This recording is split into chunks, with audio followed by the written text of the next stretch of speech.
The moment Emily Carter hit send on that email, her entire world shattered. One photograph, one mistake. One billionaire who would either destroy her completely or change everything she thought she knew about survival, power, and what happens when a woman with nothing left to lose accidentally crashes into the most dangerous man in New York City. This is the story of how a single moment of chaos became the beginning of something neither of them could control. So stick around until the end, because what happens next will leave you speechless. And hey, drop a comment telling me what city you're watching from. I want to see how far this story travels. Let's begin. The thing about New York City at 3 in the morning is that it doesn't care if you're falling apart. Emily Carter learned this truth every night as she sat hunched over her laptop in the kitchen of her shoebox apartment in Washington Heights. The glow of the screen casting shadows across bills she couldn't pay and a life she could barely hold together. Tonight was worse than usual. Her laptop, a 6-year-old Dell that sounded like it was dying every time she opened more than 3 tabs, kept freezing on the quarterly report she needed to finish before sunrise. The heater in her building had been broken for 2 weeks. She wore 3 layers of clothing and still couldn't stop shivering. Emily was 30 years old, and she felt ancient. She worked as an executive assistant at Hayes Global, one of the most powerful investment firms in Manhattan. The job paid barely enough to cover rent, groceries, and the money she sent home every month to help her younger brother finish college in Ohio. Jake was the smart one, the one with potential, the one who still had a chance. Emily was just trying not to drown. Her phone buzzed. A text from Jake. "Did you send the money yet? Tuition deadline is Friday." She stared at the message, her chest tightening. The money was sitting in her account. Barely. If she sent it to Jake, she'd have $43 left until her next paycheck in 10 days. $43 in New York City might as well be nothing. She closed her eyes, rubbed her temples, and went back to the report. The quarterly analysis was due to Alexander Hayes himself, founder, CEO, and the kind of man whose name appeared in Forbes articles with words like ruthless and untouchable attached to it. Emily had worked at Hayes Global for 2 years and had spoken to Alexander Hayes exactly 4 times, each interaction lasting less than 30 seconds. He didn't notice people like her. People who rode the subway and ate ramen and wore the same 3 professional outfits on rotation because that's all they could afford. Men like Alexander Hayes existed in a different atmosphere entirely. Emily pulled up the email draft she'd been working on, attached the quarterly report file, and typed a quick message. "Mr. Hayes, please find the Q3 analysis attached. Let me know if you need any revisions. Emily Carter." Professional, polite, invisible. She hit send and immediately reached for her coffee, cold now and bitter, but her elbow knocked the mug sideways, sending lukewarm liquid splashing across the table and dangerously close to her laptop. Shit! She grabbed a dish towel and frantically wiped down the table, her heart racing. The laptop was the only thing standing between her and total disaster. If it died, she couldn't afford to replace it. It took her 5 minutes to clean up the mess, and by the time she sat back down, her phone was buzzing again. Not Jake this time. It was a notification from her email. Delivery failed. Attachment size exceeds limit. Emily blinked at the screen, confused. The quarterly report was a standard PDF. It shouldn't have triggered a size error. She opened her sent folder and clicked on the email she'd just sent to Alexander Hayes. Her stomach dropped. The attachment wasn't the quarterly report, it was a photograph. A photograph of her. A very private photograph. The kind of photograph that was supposed to be locked away in a folder on her phone that no one would ever see. The kind of photograph she'd taken months ago during a rare moment of feeling good about herself. A moment of rebellion against the poverty and exhaustion that defined her life. She'd been alone in her apartment wearing black lingerie she'd bought on clearance, hair down, the lighting soft and golden. She'd felt beautiful for the first time in years, so she'd taken the photo and saved it, just for herself. A reminder that she was still a person underneath all the struggle. And now that photograph was in Alexander Hayes' inbox. No, no, no, no, no! Emily's hand shook as she frantically tried to recall the email, but the system wouldn't let her. It had already been delivered. Panic slammed into her like a freight train. She'd just sent her billionaire boss a half-naked photograph of herself at 3 in the morning. Her career was over. Her life was over. Everything she'd worked for, every sacrifice she'd made, gone because of one stupid, impossible mistake. She couldn't breathe. Her vision blurred. She stood up too fast and knocked her chair backward, the crash echoing in the tiny apartment. She paced the kitchen, her mind racing through every terrible possibility. He'd fire her immediately. He'd humiliate her. He'd make sure she never worked in corporate New York again. Worse, he'd think she'd done it on purpose. He'd think she was some desperate woman trying to seduce her way into his world. The thought made her nauseous. Emily grabbed her phone and stared at Alexander Hayes' contact information, her thumb hovering over the call button. What would she even say? "I'm so sorry, Mr. Hayes. I didn't mean to send you a photo of myself half naked. It was an accident. Please don't destroy my entire life." She couldn't do it. She couldn't call him. She couldn't face this. Instead, she sat down on the cold kitchen floor, pulled her knees to her chest, and let herself fall apart. Across the city, in a glass-walled penthouse overlooking Central Park, Alexander Hayes sat in his home office reviewing acquisition documents that would close a $2 billion deal by the end of the week. He didn't sleep much. Sleep required letting his guard down, and Alexander Hayes hadn't let his guard down in over 5 years. Not since the night his wife died and left him alone with a 3-year-old daughter and a company that would collapse if he showed even a moment of weakness. So he worked. Always. His daughter Sophie was asleep down the hall. The nanny he employed had left hours ago. The penthouse was silent except for the faint hum of the city below. His phone chimed. An email notification. He glanced at the screen. Emily Carter. Q3. Analysis. Alexander didn't recognize the name immediately, but the subject line indicated it was work-related. He opened the email, expecting a standard report. Instead, he found himself staring at a photograph. A woman, dark hair falling past bare shoulders, soft lighting, black lace, eyes that looked directly into the camera with something vulnerable and defiant all at once. Alexander's first instinct was to delete it. Spam. A phishing attempt. Someone trying to compromise his security. But then he noticed the sender's name again, Emily Carter. He pulled up his employee directory and ran a search. Emily Carter, Executive Assistant, Corporate Strategy Division. 2 years with the company. Performance reviews? Excellent. No disciplinary issues. He looked at the photograph again. This wasn't spam. This was a mistake. Alexander had built his empire on reading people, on identifying weaknesses and opportunities in a single glance. He recognized panic when he saw it, and this email reeked of it. He should delete it, pretend it never happened, let HR handle the situation quietly. But he didn't delete it. Instead, he studied the photograph.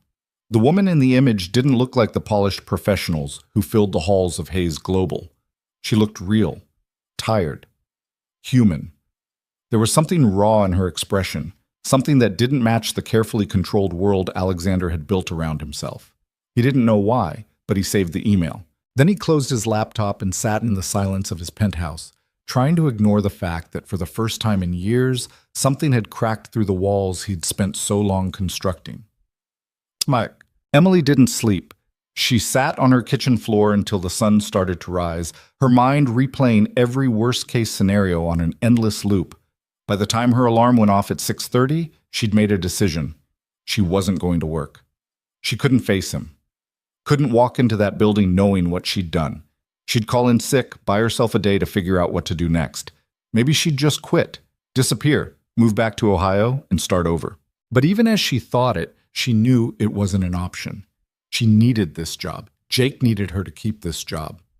So at 7:30, Emily forced herself into the shower. She put on her most conservative dress, navy blue, high neckline, nothing that could be misinterpreted. She pulled her hair back into a tight bun. She looked like she was going to a funeral. Maybe she was. The subway ride to Midtown felt like a death march. Every person who glanced at her felt like an accusation. By the time she stepped into the lobby of Hayes Global's headquarters, her hands were shaking so badly she could barely swipe her ID badge. The elevator ride to the 32nd floor took forever. When the doors opened, Emily walked toward her desk on autopilot, praying she could make it through the day without seeing Alexander Hayes. She lasted exactly 12 minutes. "Ms. Carter," the voice came from behind her, low, controlled, unmistakable. Emily's blood turned to ice. She turned slowly. Alexander Hayes stood 3 feet away, dressed in a charcoal suit that probably cost more than her entire year's rent. He was taller than she remembered. Mid-30s, dark hair, sharp jawline, eyes that missed nothing. He looked at her the way a predator looks at prey. "My office," he said. "Now." It wasn't a request.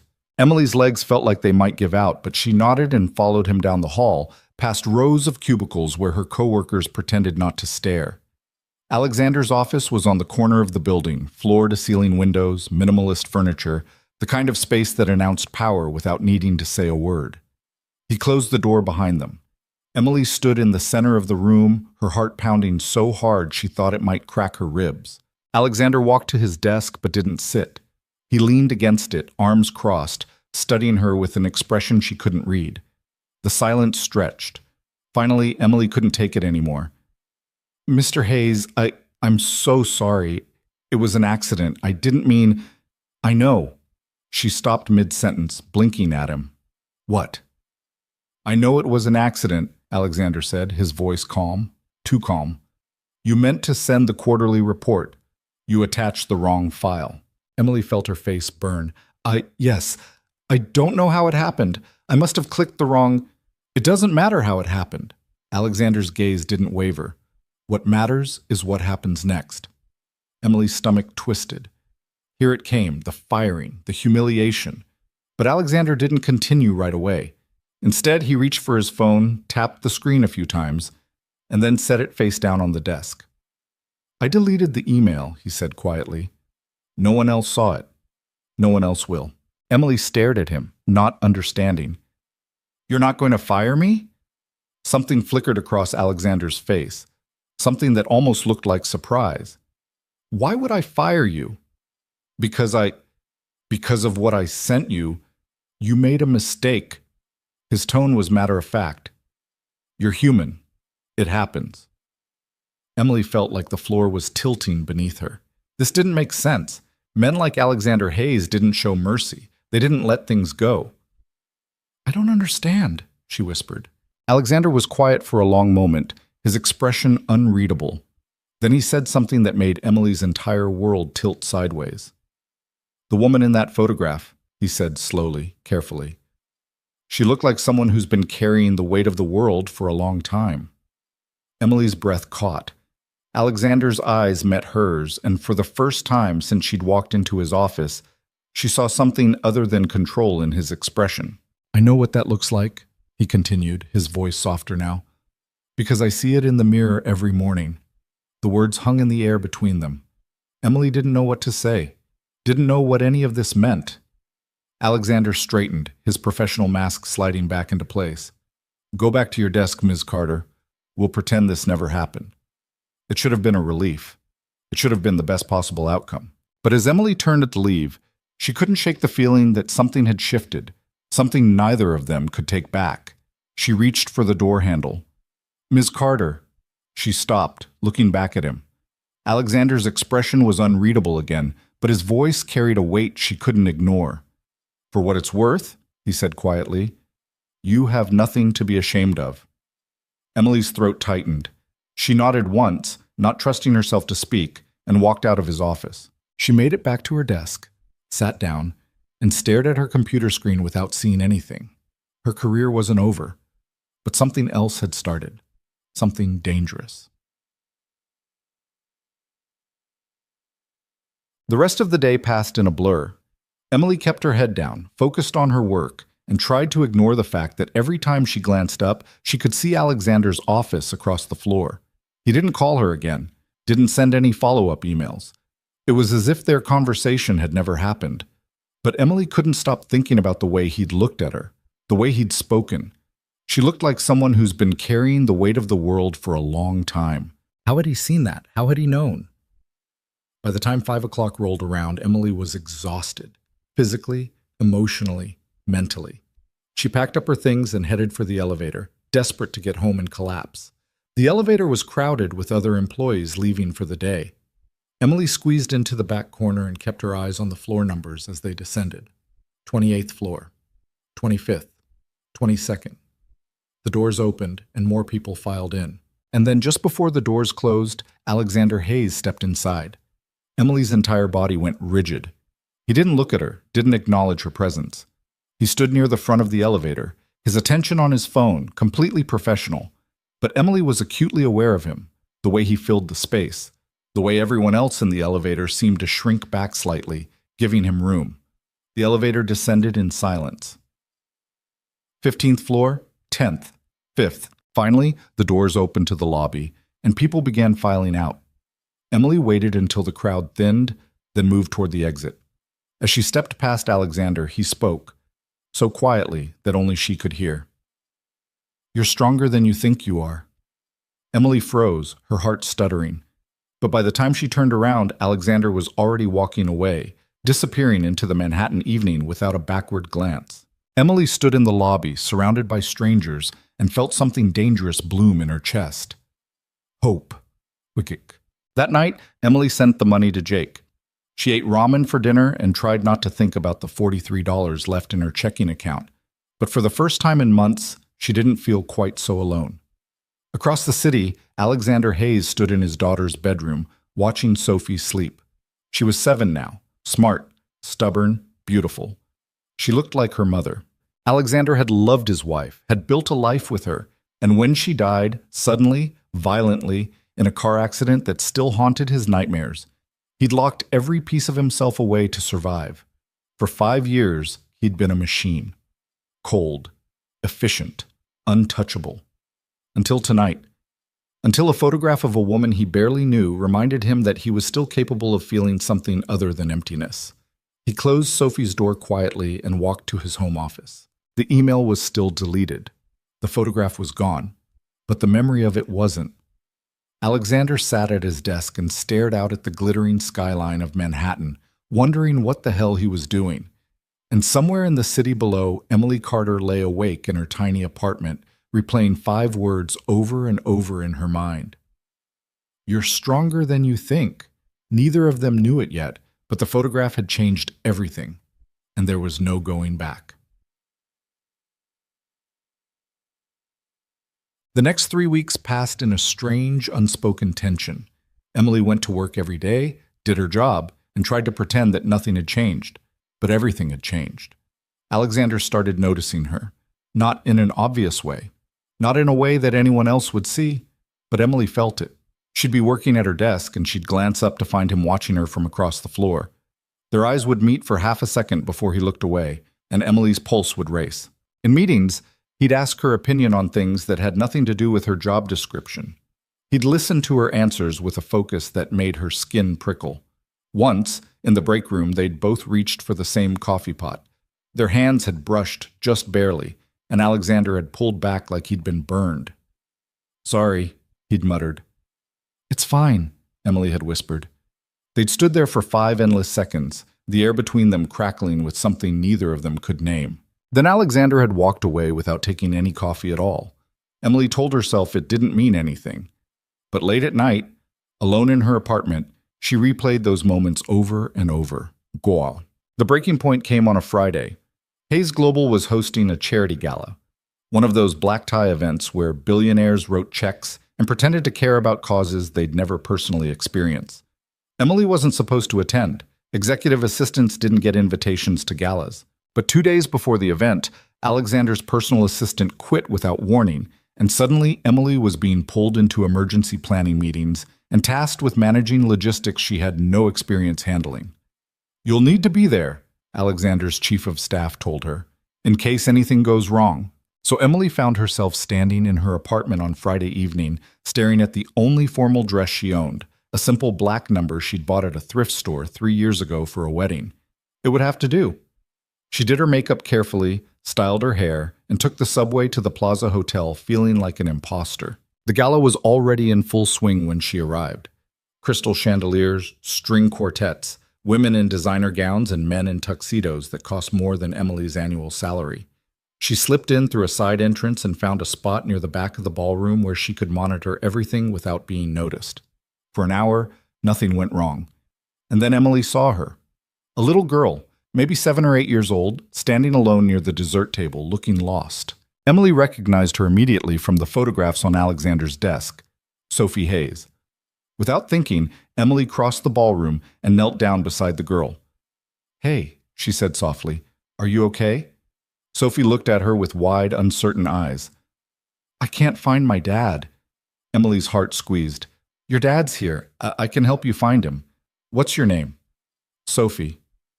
"I'm Emily. It's nice to meet you, Sophie." The little girl relaxed slightly. "You're pretty." Emily smiled despite herself. "Thank you. So are you." "My nanny was supposed to stay with me, but she had to leave because her mom got sick, and now I don't know where my dad is, and there's too many people, and I don't like it here." The words tumbled out in a rush, and Emily could see the panic building in Sophie's expression. "Hey, it's okay," Emily said gently. "We'll find him together, but first, have you tried the chocolate cake? It's really good." Sophie blinked. "I'm not supposed to have sugar before bed." "Well, this is a special occasion," Emily said conspiratorially. "And I won't tell if you don't." A small smile tugged at Sophie's lips. Emily grabbed 2 plates, and they sat together at an empty table in the corner, eating cake, while Emily distracted Sophie with stories about growing up in Ohio. She was mid-sentence when a shadow fell across the table. Emily looked up. Alexander Hayes stood there, still in his tuxedo, his expression unreadable. "Sophie," he said quietly, "I've been looking everywhere for you." Sophie jumped up. "Daddy, Emily helped me. She gave me cake." Alexander's gaze shifted to Emily, and something complicated moved through his eyes. "Thank you," he said. It wasn't just gratitude, it was something deeper. "Of course," Emily said, standing up. She was worried. You stayed with her." Alexander's voice was soft. "You didn't have to do that." "I wanted to." Sophie tugged on Alexander's sleeve. "Can Emily come have dinner with us sometime, please?" Alexander's jaw tightened almost imperceptibly. "Sophie, please, Daddy? She's nice." Emily started to protest, to give Alexander an out, but he spoke before she could. "We'll see," he said carefully. It wasn't a yes, but it wasn't a no either. Sophie beamed. Alexander looked at Emily again, and this time she saw something raw in his expression, something that looked almost like fear. "Ms. Carter," he said formally, "could I speak with you for a moment?" Emily's heart jumped. "Of course." Alexander told Sophie to wait with one of the event staff, then led Emily out of the ballroom and into a quiet corridor. The noise of the gala faded behind them. They stood facing each other in the dim hallway, and Emily could feel the weight of everything unspoken pressing down between them. "I need to be honest with you," Alexander said finally. Emily's pulse hammered. "Okay." "Since that night, since the email, I haven't been able to stop thinking about you." The confession hit Emily like a physical blow. "Mr. Hayes, Alexander." His voice was rough. "When it's just us, call me Alexander." Emily's breath caught. "I don't understand what's happening," she whispered. "Neither do I." He ran a hand through his hair, a crack in his usual composure. "I've spent 5 years shutting everyone out, building walls, keeping myself—" He stopped, seeming to struggle for words. "Safe." From what? From feeling anything. He looked at her, and Emily saw the exhaustion in his eyes, the loneliness. "My wife died 5 years ago. Car accident. 1 minute she was here, and the next—" His voice broke slightly. "I had Sophie to take care of, a company to run. I couldn't afford to fall apart, so I didn't. I just stopped feeling." Emily's chest ached. "And then you sent me that photograph," Alexander continued. "And I saw someone who was struggling just as hard as I was, someone who was trying to survive. And for the first time in 5 years, I felt something." "What did you feel?" Emily asked, barely breathing. Alexander stepped closer, close enough that she could see the flecks of gold in his dark eyes. "Everything," he said quietly. The word hung between them. Emily knew she should step back, should remind him that she worked for him, that this was impossible, that people like her didn't belong in his world. But she didn't move. "I don't know what to do with this," Alexander admitted, and the vulnerability in his voice was almost unbearable. "I don't know how to—" "Neither do I," Emily whispered. They stood there in the hallway, 2 people who'd spent too long carrying impossible weight, and for one fragile moment neither of them felt quite so alone. Then Sophie's voice echoed from the ballroom. "Daddy, where are you?" The spell broke. Alexander stepped back, his professional mask sliding back into place. "I should go," he said. "Yeah." But he didn't leave immediately. Instead, he looked at Emily one more time and said, "Be careful, Emily. People in my world, they destroy things. I don't want you to get hurt." "I'm already hurt," Emily said honestly. "I've been hurt for a long time." Something pained crossed Alexander's face. "Then I definitely shouldn't make it worse."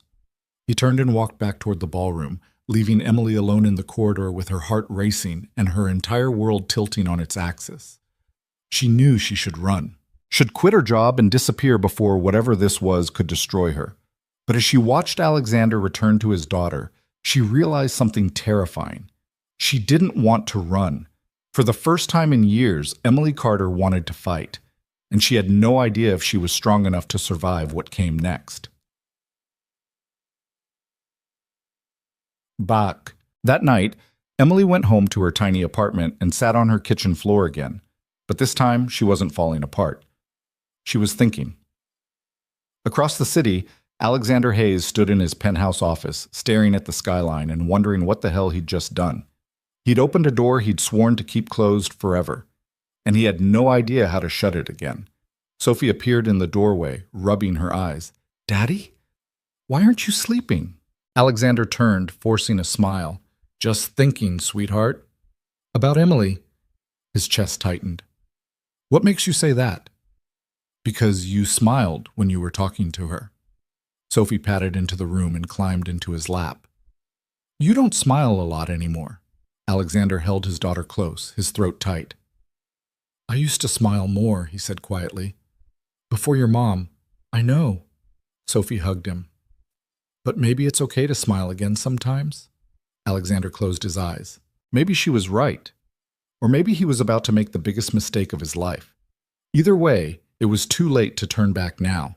The photograph had changed everything, and neither Alexander Hayes nor Emily Carter would ever be the same again. Monday morning arrived with rain hammering against Emily's window, and the kind of gray sky that made New York feel like it was closing in on itself. She'd barely slept. Every time she closed her eyes, she saw Alexander's face in that hallway, heard his voice saying her name like it meant something. "Be careful, Emily. People in my world, they destroy things." She should have been terrified, should have spent the weekend updating her resume and planning her escape. Instead, she'd spent Saturday helping Jake study for his midterms over FaceTime and Sunday cleaning her apartment until her hands were raw, trying not to think about the way Alexander had looked at her when he said he felt everything. Now it was Monday, and she had to face him again. Emily dressed in her usual armor, gray slacks, white blouse, hair pulled back tight, and took the subway to Midtown with her stomach in knots. The Hayes Global building looked the same as always, glass and steel and money. But when Emily stepped off the elevator onto the 32nd floor, the atmosphere felt different. People were whispering. Emily caught fragments of conversation as she walked to her desk. "Did you hear about Jenkins? Fired him over the weekend. Hayes doesn't mess around." She sat down and opened her email, trying to focus. 12 new messages, most of them routine. One from HR about updated security protocols, and one from Alexander Hayes sent at 6:15 that morning. "Ms. Carter, please see me at 9 a.m. A.H. Emily's pulse kicked up. She glanced at the clock. 8:43. 17 minutes. She tried to work, but the words on her screen blurred together. At 8:58, she gave up, grabbed a notepad she didn't need, and walked to Alexander's office. His assistant, a sharp woman named Patricia, who'd been with Hayes Global since the beginning, looked up as Emily approached. "He's expecting you," Patricia said, her expression unreadable. "Go ahead." Emily knocked once on the heavy door. "Come in?" Alexander was standing by the window, hands in his pockets, looking out at the rain-soaked city. He didn't turn when Emily entered. "Close the door," he said quietly. Emily did, her heart hammering. The silence stretched. Rain tapped against the glass. Finally, Alexander turned to face her. He looked exhausted, like he hadn't slept either. "I need to apologize," he said. Emily blinked. "For what?" "For Friday night." He moved toward his desk but didn't sit. "I put you in an impossible position. I was—" He stopped, seeming to search for words. "Unprofessional. It won't happen again." The words should have been a relief. A return to normal. Boundaries reestablished. But they felt like a door slamming shut. Okay, Emily said carefully. Alexander's jaw tightened. That's all you're going to say? What do you want me to say? I don't know. He ran a hand through his hair, frustration cracking through his composure. I've been thinking about this all weekend, and I don't know what the hell I'm supposed to do here. Emily's throat felt tight. You're supposed to forget it happened, like you said we would. I can't. The confession hung in the air between them. Alexander, I know. He cut her off, his voice rough. I know all the reasons why this is a terrible idea. I know you work for me. I know there's a power imbalance. I know people would talk. I know... He stopped, his expression raw. I know I could hurt you. And that's the last thing I want. Emily's chest ached. Then why are we having this conversation? Because Sophie asked about you 17 times this weekend. His voice cracked slightly. She wanted to know if you were coming to dinner. She wanted to know if you liked horses because she's learning to ride and she wants to show you. She wanted... He stopped, closing his eyes. She hasn't connected with anyone like that since her mother died. Emily felt something break open inside her chest. And me? Alexander continued, opening his eyes to look at her directly. I haven't felt like a human being in 5 years. And then you walked into my life by accident, and now I can't stop. He didn't finish the sentence. He didn't have to. Emily knew what he meant, because she felt it too, the pull, the impossibility, the dangerous hope. What do you want from me? She whispered. Alexander looked at her for a long moment, and Emily saw the war happening behind his eyes. I want to take you to dinner, he said finally. As myself, not as your boss, just as someone who wants to know you. That's not possible. I know. People will find out. Probably. I could lose my job. You won't. His voice was firm. I'll make sure of it. Emily shook her head. You can't promise that. If people think I'm sleeping with you to get ahead, then they're idiots who don't know you at all. The fierceness in his voice caught her off guard. Alexander stepped closer, and Emily's breath hitched. I'm not asking you to risk everything, he said quietly. I'm just asking for one dinner, one conversation, a chance to figure out if this is... He stopped, searching for words. If this is real, or if I've just been alone for so long that I'm imagining things. Emily wanted to say no, wanted to protect herself from the inevitable crash. But when she looked at Alexander, really looked at him, she didn't see the ruthless billionaire from the Forbes articles. She saw a man who was just as scared and lost as she was. One dinner, she heard herself say. Something like relief flooded Alexander's expression. Friday night, he said. I'll send a car for you. No cars. Emily's voice was firm. I'll meet you somewhere. Alexander studied her, then nodded. There's a small Italian place in the village. Lucia's. Do you know it? No. 7 o'clock? Emily knew this was a mistake. Knew she was stepping off a cliff with no idea what waited at the bottom, but she nodded anyway. 7 o'clock? Alexander's shoulders relaxed slightly, and for just a moment he looked young, hopeful. Then his professional mask slid back into place. Thank you, Ms. Carter. That will be all. The dismissal was clinical, perfect. But as Emily turned to leave, she heard him speak one more time, so quietly she almost missed it. Emily. She stopped, looking back. I won't let anyone hurt you, he said. I promise. Emily wanted to believe him, but promises were expensive things in New York City, and she'd learned a long time ago that wanting something didn't make it real. She walked out of his office without responding, her heart racing and her hands shaking. Patricia looked up as Emily passed, her expression knowing. Careful, the older woman said softly. Emily met her eyes. Of what? Men like Alexander Hayes don't know how to do things halfway, Patricia said. Once he decides he wants something, he doesn't stop until he gets it. And if you're not ready for that kind of intensity... I'm not, Emily said honestly. Patricia's expression softened. Then maybe you should run while you still can. Emily thought about it all the way back to her desk. She thought about it through 3 meetings and 24 emails. She thought about it on the subway ride home, watching her reflection in the dark window. But she didn't run. The week crawled by like something wounded. Emily threw herself into work, trying to ignore the way her pulse jumped every time she saw Alexander across the office. They didn't speak again, didn't acknowledge each other beyond the bare minimum required by professionalism. But Emily felt his attention on her constantly. Wednesday afternoon, a delivery arrived at her desk. A small box wrapped in brown paper with no return address. Emily opened it carefully. Inside was a book. Used, the spine cracked, pages soft with age. The Brief Wondrous Life of Oscar Wilde by Junot Diaz. A yellow post-it note was stuck to the cover. Sophie told me you mentioned this was your favorite. She wanted you to have a copy. 8. Emily's throat tightened. She'd mentioned it in passing on Friday night, while eating cake with Sophie. A throwaway comment about growing up and finding herself in Oscar's struggle between worlds. Alexander had remembered. Emily held the book for a long time, running her fingers over the worn cover. Then she tucked it into her bag and tried not to cry. Thursday morning, Emily's coworker Michelle cornered her in the break room. "Okay, what's going on?" Emily poured coffee she didn't want. "What do you mean? Hayes has been weird all week." Michelle lowered her voice. "Like, weirder than usual. Patricia said he snapped at someone in executive leadership for the first time in 3 years.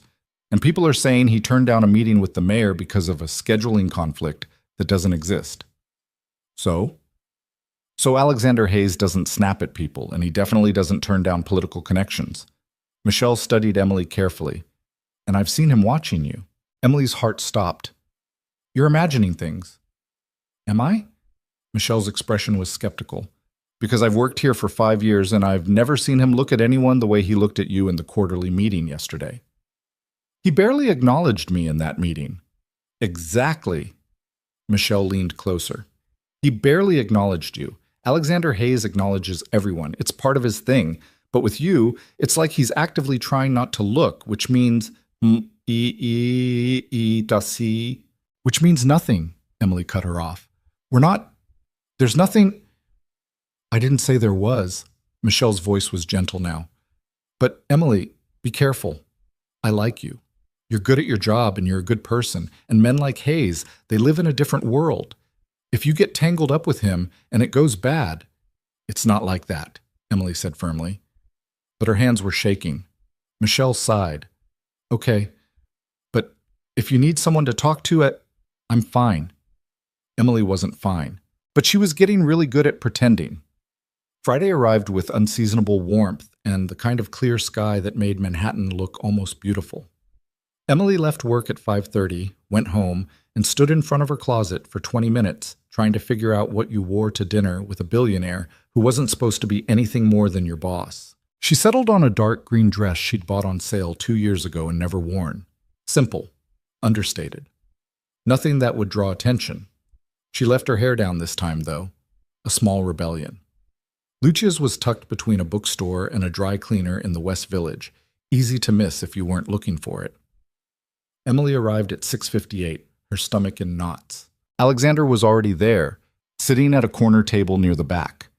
He'd traded his usual suit for dark jeans and a gray sweater that made him look younger, more human. He stood when he saw her. "You came," he said, and there was genuine surprise in his voice. "You thought I wouldn't?" "I thought you'd come to your senses." Emily sat down, and Alexander followed. The table was small, intimate. Their knees almost touched underneath. "I still might," Emily said. A ghost of a smile crossed Alexander's face. "Fair enough." A waiter appeared, took their drink orders, and disappeared. Silence settled between them, awkward now that they were here, outside the structure of Hayes Global, with no professional scripts to follow. Alexander spoke first. "I don't know how to do this," he admitted. "Do what?" "This. Date. Talk to someone without an agenda." He looked down at his hands. Since my wife died, I haven't even tried." Emily's chest ached. "You don't have to." "I want to." He met her eyes. "I want to know you, who you are when you're not trying to survive, what you dream about, what makes you laugh." "I don't dream much anymore," Emily said honestly, "and I can't remember the last time I really laughed." Alexander's expression grew pained. "Then we're a pretty pathetic pair." Yeah, Emily said, we really are. And somehow, impossibly, they both smiled. The waiter returned with wine. They ordered food neither of them would remember later. And slowly, carefully, they started talking. Alexander told her about Sophie, about how terrified he'd been when his wife died, and he'd suddenly been responsible for a 3-year-old while running a company that would have collapsed if he'd shown any weakness. I hired 5 nannies in the first year, he said. Sophie hated all of them. She'd scream every time I left for work. I thought I was destroying her. But you didn't, Emily said softly. No, but I didn't save her either. I just survived. We both did. He took a drink of wine. And then last Friday I watched her laugh with you, and I realized she hasn't laughed like that in years. Not with me. Not with anyone. Emily's throat felt tight. She's a good kid. She is. Alexander paused. She asked me this morning if you were going to be her new mom. Emily nearly choked on her wine. What did you tell her? That it doesn't work that way. Alexander's voice was quiet. But she didn't understand.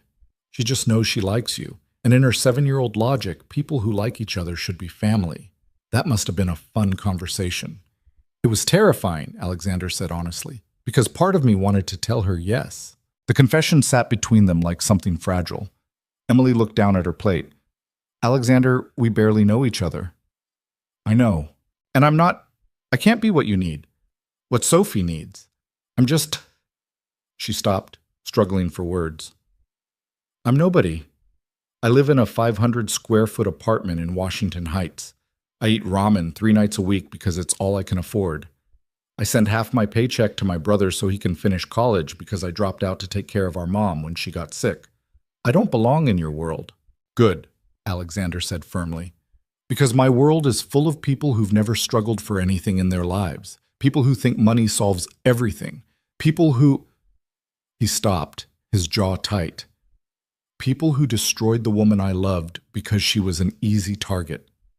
Emily went very still. What do you mean? Alexander was quiet for a long moment, his expression dark. My wife, Catherine, she came from money, old money, the kind that comes with expectations and obligations and social circles that eat people alive. His voice was hollow. We met in college. She was kind, real, everything those circles weren't. And for a while we were happy. What happened? I built Hayes Global. Alexander's hands tightened around his wine glass. And when the company started getting serious attention, Catherine's family decided she'd married beneath her, that I was using her for connections, that she should leave me. Emily's chest hurt. But she didn't. No, she stayed. She fought for us. And they made her life hell for it. Alexander's voice cracked slightly. Rumors, social exclusion, quiet cruelty disguised as concern. She tried to hide how much it hurt, but I saw it destroying her.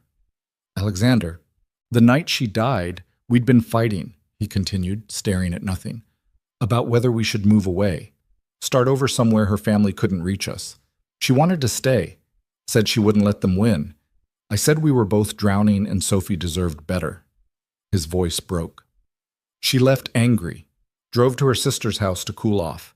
A drunk driver ran a red light on Park Avenue. Alexander closed his eyes. She died before the ambulance arrived. Emily reached across the table without thinking and took his hand. Alexander's fingers closed around hers like he was drowning. I spent 5 years blaming myself, he whispered. If I hadn't pushed her, if I'd just let it go, if I'd been stronger, it wasn't your fault. I know that now, logically. He opened his eyes, and they were full of old pain. But knowing something and feeling it are different things. They sat in silence, hands clasped across the table, 2 broken people trying to figure out if they could build something from the pieces. Finally, Emily spoke. My mom died when I was 23, she said quietly. Breast cancer. Stage 4 by the time they caught it. We couldn't afford the treatment she needed, so I dropped out of school and worked 3 jobs trying to save her. Alexander's hand tightened around hers. It wasn't enough, Emily continued. Nothing was enough. She died 6 months later, and I was left with $60,000 in medical debt and a little brother who still had 2 years of high school left. Emily, I declared bankruptcy, moved us from Ohio to New York because I thought I could make more money here. Spent 7 years climbing out of the hole we'd fallen into. She looked at Alexander, letting him see all of it. So when you say I'm stronger than I think, you're wrong. I know exactly how strong I am, because I've had to be. Alexander stared at her, something like awe in his expression. You're extraordinary, he said softly. I'm broke and exhausted and one emergency away from losing everything again, Emily corrected. I'm not the kind of person who belongs at charity galas or in penthouses overlooking Central Park. Maybe that's exactly why you belong there, Alexander said. Because you know what it costs. What people are actually fighting for when they're just trying to survive. Emily pulled her hand back, needing distance. This won't work, she said. You know it won't. Probably not. People will talk. They'll say I'm using you. Let them. They'll make my life miserable. Then I'll make their lives worse. Alexander's voice was hard now, certain. I've built an empire, Emily. I've destroyed competitors and outlasted enemies and survived things that should have broken me. If anyone tries to hurt you, they'll have to go through me first. The intensity in his voice should have been frightening. Instead, it made Emily's heart race. Why me? She whispered. You could have anyone. Someone from your world. Someone who knows how to navigate all this. I don't want someone from my world, Alexander said. I want someone real. Someone who looks at me and sees a person, not a bank account. Someone who...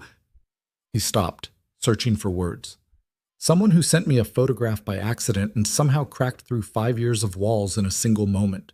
Emily's eyes stung. That's not fair. I know. You're asking me to risk everything. I know that too. Alexander leaned forward.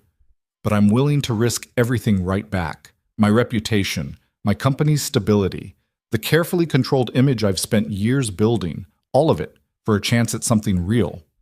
And what happens when reality doesn't live up to the fantasy? Emily asked.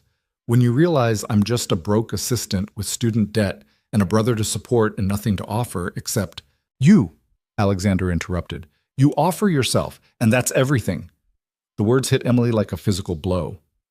She wanted to believe him, wanted to take the leap, but fear was a powerful thing. I need time, she said finally. Alexander nodded slowly. How much time? I don't know. Days? Weeks? Months? I don't know, Emily repeated, her voice cracking. I need to think. I need to figure out if I'm strong enough for this. Alexander reached across the table again, and this time Emily let him take her hand. You're strong enough, he said quietly. I've seen you carry the weight of the world and still show kindness to a little girl you didn't know. You're stronger than you think. Emily's vision blurred. You keep saying that. Because it's true. They sat there, hands clasped, the restaurant moving around them in a blur of other people's lives. Finally, Alexander spoke. Take all the time you need, he said. But Emily, I'm not going anywhere, even if you decide this is too much. Even if you walk away, I'll still be here. It was the worst thing he could have said, because it made Emily believe him, and believing was dangerous. The dinner ended quietly. Alexander paid the bill despite Emily's protests, and they walked out into the warm Friday night together. On the sidewalk outside Lucia's, they stood facing each other, the city moving around them. Can I call you a car? Alexander asked. I'll take the subway. Emily, I need to think, she said. And I can't think clearly when you're looking at me like that. Like what? Like I matter. Alexander's expression grew pained. You do matter. Emily shook her head. I'll see you Monday. She started to walk away. Emily. She stopped but didn't turn around. For what it's worth, Alexander said quietly, you've mattered to me since the moment I saw that photograph. And nothing you do or don't do is going to change that. Emily's throat closed. She walked away without responding, her eyes burning, her heart breaking and mending and breaking again. She took the subway home in a daze, climbed the 4 flights to her apartment, and collapsed on her bed, still wearing the green dress. Her phone buzzed. A text from Jake. Did you see I got an A on my midterm? Thanks for helping me study. Emily smiled despite everything and texted back. Proud of you. Another buzz. A different number this time. Thank you for tonight. Whatever you decide, I meant what I said. Alexander. Emily stared at the message for a long time. Then she did something reckless. She opened her camera, took a photograph of herself lying on her bed in the green dress, hair spread across the pillow, eyes tired but real, and sent it to Alexander with a single line of text. "This is who I am. Are you sure?" The response came 30 seconds later. "I've never been more sure of anything." Emily closed her eyes, her heart pounding. She was going to do this. She was going to take the leap. And she had absolutely no idea if she was strong enough to survive the fall. But for the first time in 7 years, Emily Carter decided to stop just surviving. She decided to live, even if it destroyed her. The decision to live instead of just survive turned out to be more complicated than Emily expected. Monday morning arrived with the kind of humidity that made New York feel like it was wrapped in wet wool. Emily dressed carefully, choosing a navy dress that felt like armor, and took the subway downtown with her stomach in knots. She didn't know what to expect. Didn't know if Friday night had changed everything or nothing at all. The answer came at 9:15 when Patricia appeared at Emily's desk with an envelope.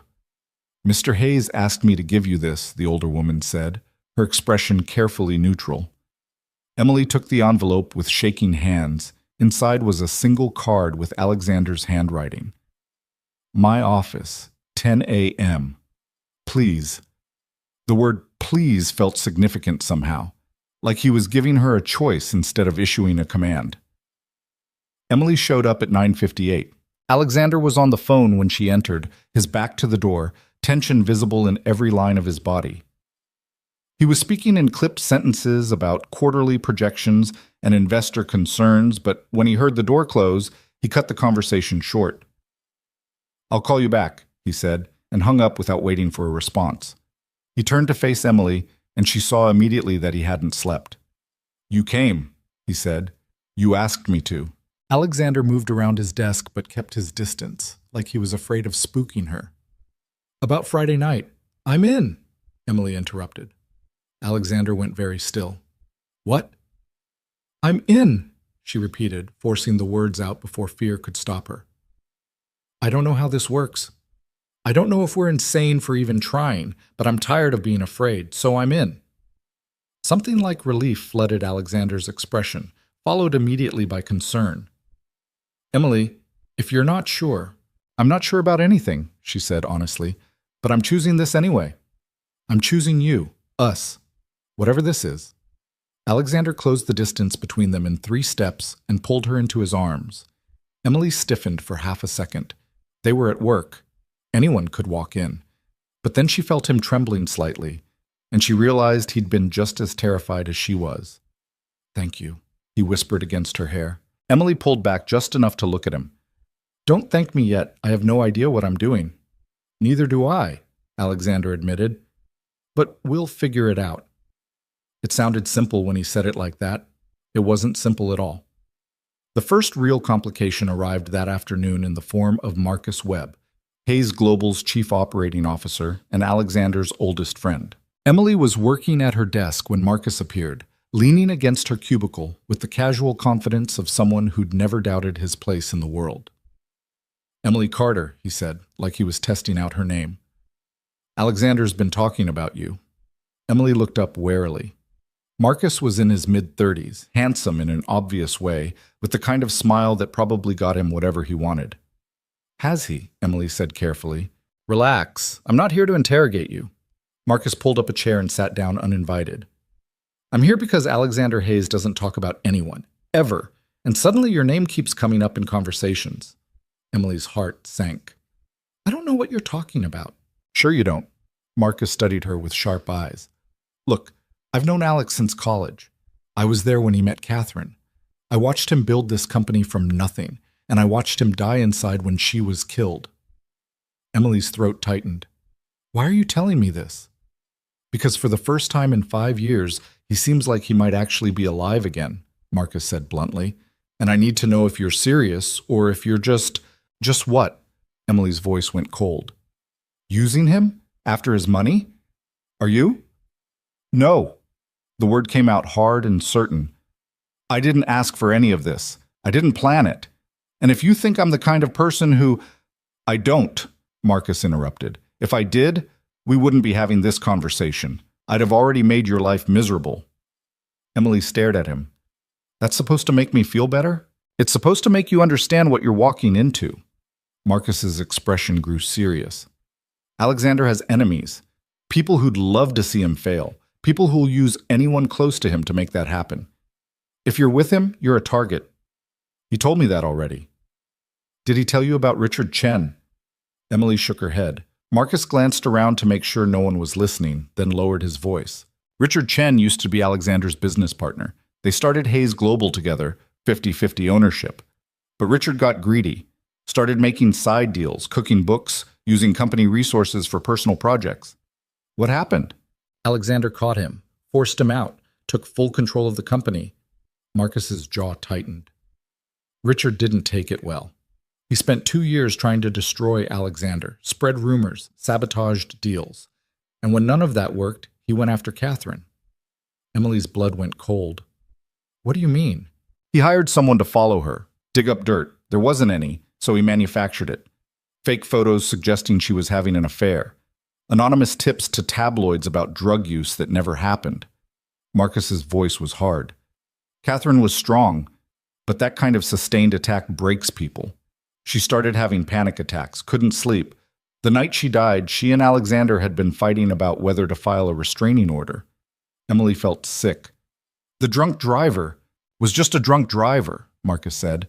But if Catherine hadn't been upset, if she hadn't left the house that night, she'd still be alive. And Alexander blames Richard Chen for that. Where's he now? Emily asked quietly. Prison, finally. Caught on fraud charges 2 years ago. Marcus paused. But he's up for parole next month. And if he gets out, Alexander thinks he'll come after him again. Not him, Marcus corrected. He'll come after whoever Alexander cares about. That's how men like Richard operate. They find your weakness and exploit it.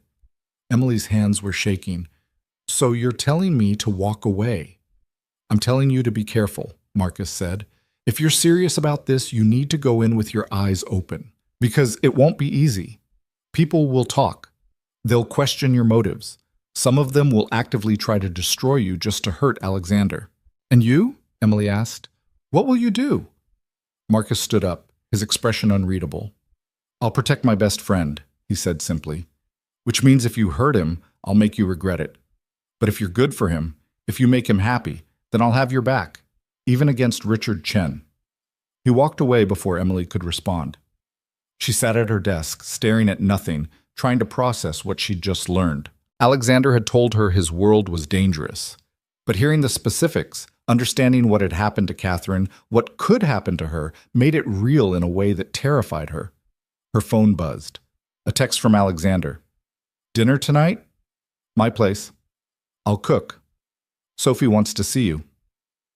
Emily stared at the message, Marcus's warnings echoing in her head.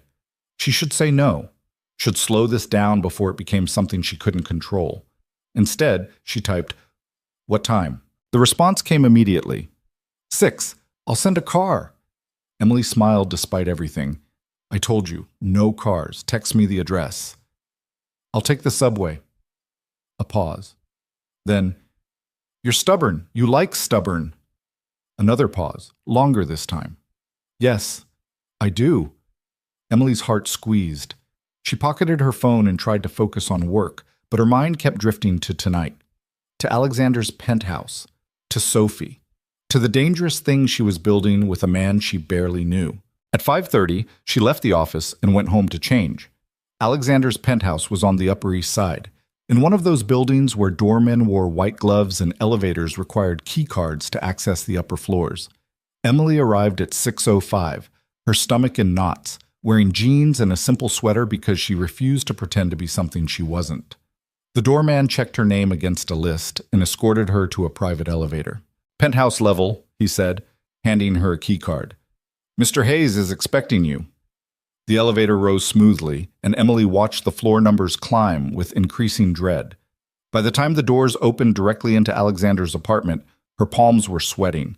The space was exactly what she'd expected, and nothing like it at all. Floor-to-ceiling windows overlooking Central Park. Minimalist furniture. Art that probably cost more than Emily's yearly salary.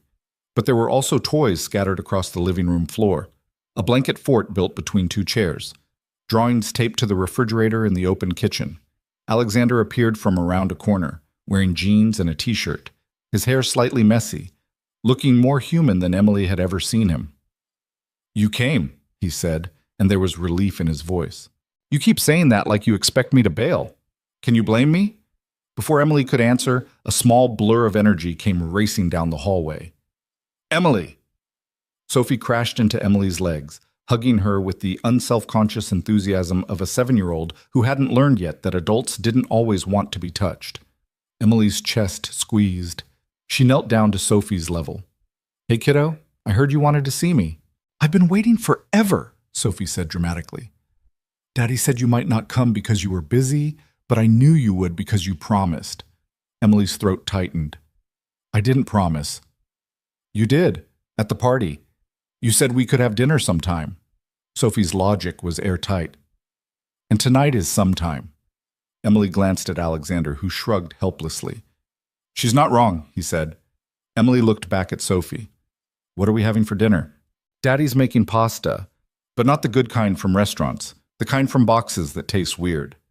Alexander laughed, an actual laugh that transformed his entire face. "Thanks for the vote of confidence, Soph." "It's okay, Daddy. You're good at other things." Sophie grabbed Emily's hand. "Come see my room. I have a new horse poster." Emily let herself be dragged down the hallway, acutely aware of Alexander following behind them. Sophie's room was exactly what a 7-year-old's room should be: pink walls, stuffed animals everywhere, books stacked haphazardly, and yes, a large poster of a white horse running through a field. "That's Moonlight," Sophie explained. "She's an Arabian horse. They're the fastest and prettiest." "She's beautiful," Emily said honestly. Sophie beamed. "Do you like horses?" "I don't know much about them," Emily admitted. "We didn't have horses where I grew up." "Where did you grow up?" "Ohio, a small town you've probably never heard of." Sophie considered this. "Did you have a mom and dad?" Emily's chest tightened. "I had a mom. She died when I was in college, and a dad who left when I was little." "My mom died too," Sophie said matter-of-factly. "When I was 3, I don't remember her very much, just that she smelled nice and she sang me songs at bedtime." Emily's eyes stung. She glanced at Alexander, who was leaning in the doorway with an expression that looked like it was taking everything he had to hold himself together. "That sounds like a nice memory," Emily said softly. Sophie nodded. "Daddy says she would have liked you." Emily's breath caught. "He does?" "Yeah, he said you're kind like she was and that you make him smile."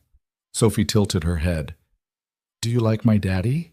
The question was so direct, so innocent, that Emily didn't know how to answer. "Sophie," Alexander started. "I do," Emily said, cutting him off. "Your daddy's a good person." "Are you going to be my new mom?" The question hung in the air like something explosive. Alexander moved into the room quickly. "Soph, we talked about this, remember? Emily is my friend, not—" "But I want her to be," Sophie said, her voice going small. "Everyone at school has moms, and I just have you and Mrs. Patterson, and she doesn't even like me." "Mrs. Patterson likes you fine," Alexander said gently, kneeling beside his daughter. "She's just not warm and fuzzy." "I want warm and fuzzy," Sophie whispered. "I want someone who does my hair nice and helps me pick out clothes and comes to my horse shows." Emily's heart shattered. She looked at Alexander, saw the pain in his eyes, and made a decision that was probably incredibly stupid. "I can come to your horse shows," Emily said quietly. Sophie's head snapped up. "Really? If your dad says it's okay, and if you want me there?" "I want you there." Sophie's voice was fierce now. "I want you at all of them." Emily glanced at Alexander, who looked like he was barely breathing. "Then I'll be there," Emily promised. Sophie threw her arms around Emily's neck, and Emily held her tight, feeling the weight of what she'd just committed to. Over Sophie's head, Alexander mouthed 2 words. "Thank you." Dinner was chaos in the best possible way. Alexander's pasta was, as Sophie had predicted, mediocre at best, but they ate it anyway, sitting around the kitchen island with Sophie chattering about school and horses, and her best friend Mia, who had just gotten braces. Emily found herself relaxing in a way she hadn't in years. This felt real, normal, like the kind of life she'd stopped letting herself imagine. After dinner, Sophie insisted on showing Emily her favorite movie, something animated about talking animals that Emily had never heard of. They curled up on the couch together, Sophie wedged between Emily and Alexander, and watched the whole thing. Halfway through, Sophie fell asleep with her head on Emily's shoulder. Alexander carefully picked up his daughter and carried her to her bedroom. Emily heard him singing softly, the same lullaby Sophie had mentioned her mother used to sing. When he came back, Emily was still on the couch, feeling like an intruder in this perfect, painful moment. "She likes you," Alexander said quietly, sitting down beside her. "She barely knows me. She knows enough." Alexander was quiet for a moment. Catherine used to say that Sophie had good instincts about people, that kids can tell who's genuine and who's faking it. Emily's throat felt tight. "I'm not trying to replace her mother." "I know." Alexander's voice was soft. "But Emily, you have to understand what you're signing up for. Sophie gets attached fast. And if this doesn't work out between us, if you walk away—" "I'm not going to hurt her," Emily said firmly. "You can't promise that." "Yes, I can." Emily turned to face him. "I know what it's like to lose people. I know what it does to you, and I would never, ever do that to a kid. So if this falls apart, it won't be because I disappeared. It'll be because you and I couldn't make it work, but I'll still be in Sophie's life if she wants me to be." Alexander stared at her. "You mean that?" "Yes." Something in Alexander's expression cracked open. "I'm falling for you," he said quietly. "I know it's too fast. I know it's reckless, but I can't stop it." Emily's heart hammered. "Alexander, you don't have to say it back," he continued. "I just needed you to know. Because if we're doing this, I'm all in, not halfway, not careful, all in." Emily knew she should slow this down, should be smart, should protect herself. Instead, she leaned forward and kissed him. Alexander froze for half a second, surprised, then kissed her back with a desperation that took Emily's breath away. It wasn't gentle. It wasn't careful. It was 5 years of loneliness and grief and fear all pouring out at once. When they finally broke apart, both of them were breathing hard. "I'm terrified," Emily whispered. "Me too," Alexander admitted. "But I'm still all in." Alexander pulled her close, and Emily let herself sink into him, feeling safer than she had in years. They stayed like that for a long time, wrapped around each other on the couch, the city glittering beyond the windows. Finally, Alexander spoke. "There's something you need to know." Emily pulled back to look at him. "What?" "Richard Chen, my old business partner. He's up for parole next month." Emily's stomach dropped. "Marcus told me about him." Alexander's jaw tightened. "What did he tell you?" "That Richard tried to destroy Catherine. That he might come after anyone close to you." "He will," Alexander said flatly. "If he gets out, he'll come after me, and he'll use you to do it." "Then we'll deal with it," Emily said, trying to sound braver than she felt. "Emily, you don't understand what he's capable of. So explain it to me." Alexander was quiet for a long moment. 3 weeks before Catherine died, Richard sent her a package, he said finally. Inside were photographs of Sophie, at school, at the playground, walking home with her nanny, all taken from a distance, like someone had been watching her. Emily's blood went cold. "Catherine was terrified," Alexander continued, his voice hollow.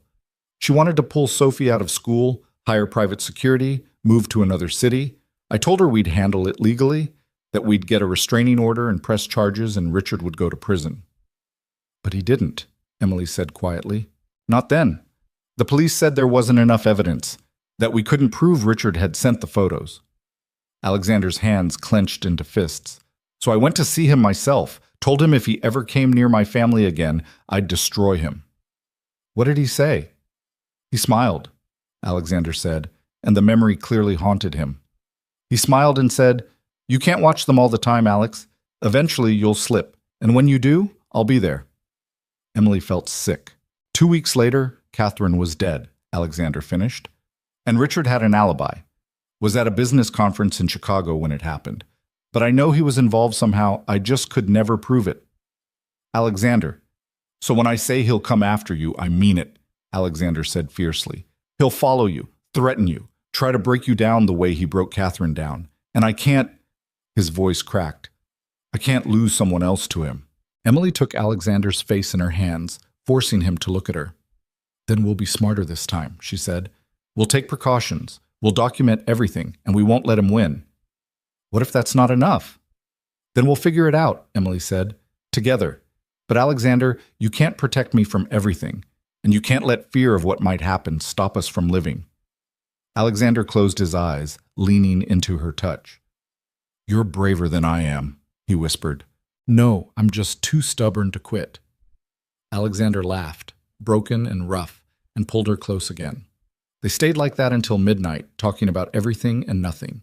About Sophie and Jake and what it meant to survive loss, about the impossible thing they were trying to build. Finally, Emily called a car, not because Alexander insisted, but because the subway at midnight felt like tempting fate. Alexander walked her down to the lobby, his hand warm in hers. Thank you for tonight, he said. For coming. For being patient with Sophie. For... He stopped, searching for words. For choosing this. Us. Thank you for trusting me, Emily said softly. They stood in the marble lobby, not wanting to let go. Finally, the doorman cleared his throat. Your car is here, miss. Emily nodded. She started to pull away, but Alexander held on. Emily. She looked back. Be careful, he said. Please. If anything feels wrong, if anyone approaches you, I'll call you, Emily promised. I'll be smart. Alexander nodded, but the worry didn't leave his eyes.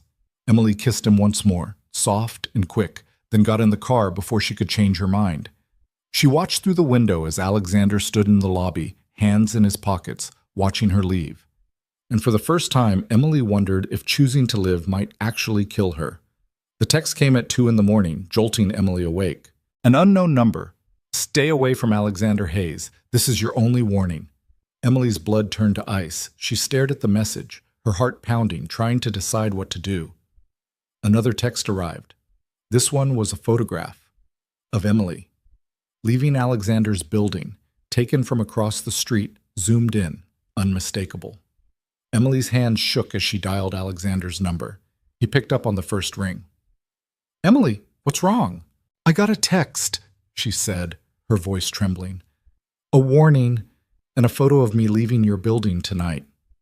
Silence. Then, I'm coming to get you. No. I'm already getting dressed, Alexander said, and she could hear him moving. Pack a bag. Enough for a few days. I'm bringing you here where it's safe. Alexander, I can't just... Please. His voice cracked. Please, Emily. I can't do this again. I can't sit here wondering if something's going to happen to you. Emily closed her eyes, fear and stubbornness warring inside her. Okay, she whispered. Okay. 20 minutes later, Alexander's driver pulled up outside Emily's building in a black SUV with tinted windows. Emily climbed in with a hastily packed duffel bag, her entire body shaking. Alexander was in the back seat. The moment he saw her, he pulled her into his arms. You're okay, he said, more to himself than to her. You're okay. Emily held on to him, trying to stop trembling. Who was it? She asked. Richard? I don't know yet, Alexander said grimly, but I'm going to find out. The SUV pulled away from the curb, and Emily watched her building disappear into the night. She'd made a choice to live instead of just survive. But survival, it turned out, was about to get a lot more complicated. And somewhere in the darkness, someone was watching, waiting, planning. The war for Alexander Hayes' heart had just begun, and Emily Carter was now the battlefield. The penthouse felt different at 2 a.m. The city lights beyond the windows looked cold instead of beautiful, and every shadow seemed to hide something dangerous. Alexander had Emily's phone in his hand, staring at the threatening messages with an expression that scared her more than the texts themselves. I should have seen this coming, he said, his voice flat and controlled in a way that suggested he was holding back rage. I should have protected you better. You couldn't have known, Emily said, sitting on the edge of his couch with her duffel bag at her feet, still wearing the jeans and sweater she'd thrown on. And I'm fine. It's just a text. It's not just a text. Alexander looked at her and his eyes were hard. It's a threat, and whoever sent it was watching you, following you. Emily's stomach turned. She'd known that intellectually, but hearing Alexander say it out loud made it real in a way that terrified her. Marcus appeared from the hallway, also dressed despite the hour. Alexander had called him immediately, and he'd arrived within 15 minutes. I traced the number, Marcus said, holding up his own phone. Burner. Bought with cash 3 days ago at a bodega in Brooklyn. No cameras nearby. Dead end. What about the photo? Alexander asked. Metadata stripped. Could have been taken with any smartphone. Marcus looked at Emily with something like sympathy. Whoever this is, they know what they're doing. Emily wrapped her arms around herself. So what now? Now we keep you safe, Alexander said. You stay here until we figure out who's behind this. I can't just move into your penthouse, Emily protested. I have a job, a life. Jake needs... Your brother is in Ohio, Alexander interrupted. He's safe. You're not. Alexander, I'm hiring security, he continued, talking over her. Someone to watch your apartment, trace any unusual activity, and when you do go back, you're not going alone. Emily stood up, frustration overriding fear. You can't just make decisions for me. I'm not making decisions for you, Alexander said, his voice rising slightly. I'm trying to keep you alive. By locking me up here like some princess in a tower? Emily shot back. That's not how this works. That's not how I work. Then how does it work, Emily? Alexander's control was cracking now. Because from where I'm standing, someone just threatened you because of me. Because you decided to be with me. So forgive me if I'm a little bit desperate to make sure you don't end up like Catherine. The name hung in the air like something poisonous. Marcus cleared his throat. I'm going to give you two a minute. He disappeared down the hallway, leaving Emily and Alexander alone in the vast living room. Emily took a breath, trying to calm down. I'm scared too, she said quietly. But Alexander, I can't live in a cage, even a gilded one. If we do that, whoever sent those texts wins. They want me isolated, dependent on you, easy to control. Alexander's jaw tightened. So what do you suggest? We're smart about this, Emily said. We take precautions. We're careful, but we don't let fear run our lives. Fear is what keeps people alive. No, Emily corrected. Fear is what keeps people breathing. There's a difference. Alexander stared at her for a long moment, then ran both hands through his hair in frustration. I don't know how to do this, he admitted. I don't know how to care about someone and not destroy myself trying to protect them. Emily crossed the room and took his hands. Then let me help you learn, she said softly. Alexander pulled her close, and Emily felt him trembling. I can't lose you, he whispered. You won't. You can't promise that. No, Emily agreed. But I can promise I'll fight like hell to stay alive, and I need you to trust me to do that. Alexander held her tighter, his face buried in her hair. They stood like that until Marcus came back, holding a laptop. Sorry to interrupt, he said, but you need to see this. Alexander reluctantly let go of Emily, and they both moved to look at the screen. Marcus had pulled up a series of articles about Richard Chen's upcoming parole hearing. It's scheduled for next Tuesday, Marcus said, and according to my contacts, he's got a decent shot at getting out. On what grounds? Alexander's voice was ice. Good behavior, overcrowding, the usual. Marcus scrolled through the documents. But here's the interesting part. Richard's been getting regular visits from someone. A woman, name flagged as Victoria Reeves. Emily frowned. Who's that? That's what I'm trying to figure out, Marcus said. The name doesn't pull anything useful. Could be an alias. Alexander's expression darkened. He's planning something. Probably, Marcus agreed, but we don't know what yet. Could be he's just trying to rebuild his life. Could be he's coming after you. We won't know until he makes a move. I'm not waiting for him to make a move, Alexander said. I want surveillance on him the moment he walks out of that prison. I want to know everywhere he goes, everyone he talks to. Already on it, Marcus said. But Alex, legally, we can't. I don't care about legally, Alexander cut him off. I care about keeping my family safe. Emily's chest tightened at the word family. Marcus nodded slowly. Okay, I'll handle it. He looked at Emily. You should try to get some sleep. It's almost 3. Emily wanted to argue, but exhaustion was hitting her like a physical weight. Alexander showed her to a guest room that was bigger than her entire apartment. The bed was enormous, covered in expensive linens that probably cost more than her monthly rent. There's clothes in the closet, Alexander said. Left over from... He stopped, his expression pained. From before. They might fit you. Emily understood. Catherine's clothes. The wife he'd lost. I brought my own stuff, she said gently. Right, of course. Alexander looked lost, standing in the doorway. If you need anything, I know where to find you. He nodded, but didn't leave. Alexander, Emily said softly. I'm okay. We're okay. Are we? Emily crossed to him and kissed him gently. We're okay, she repeated. Alexander kissed her back, deeper this time, desperate, then pulled away before it could go further.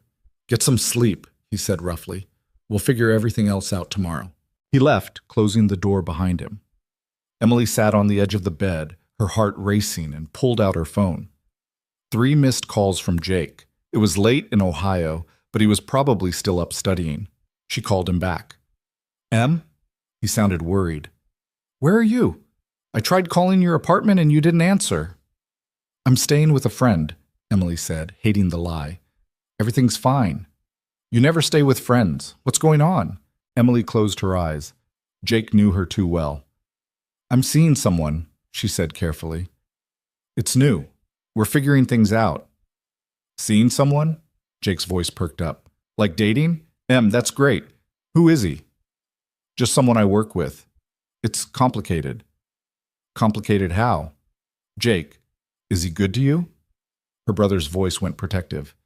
Because if he's not, I don't care how far away I am. He's good to me, Emily said, and meant it. Really good. I'm nervous. It's been a long time since I let myself care about someone like this. You deserve to be happy, Jake said firmly. After everything you've done for me, everything you've sacrificed, Em, you deserve someone who treats you like you matter.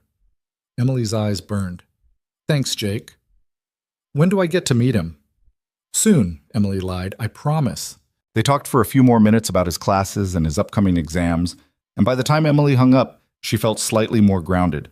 She changed into pajamas, climbed into the enormous bed, and tried to sleep. It took hours. Morning came too fast and too bright. Emily woke to voices in the hallway, Alexander and Sophie talking quietly. But why is Emily here? Sophie was asking. She's staying with us for a little while, Alexander said carefully. Is that okay? Yes. Sophie sounded thrilled. Can she have breakfast with us? If she wants to, but Soph, you need to understand, Emily has her own life, her own apartment. She's not moving in permanently. Why not? Alexander sighed. Because that's not how it works, sweetheart. But you like her, and I like her, so she should stay. Sophie, please, Daddy, please, can she stay? Emily's heart squeezed. She should probably interrupt, let them know she was awake, but she couldn't move.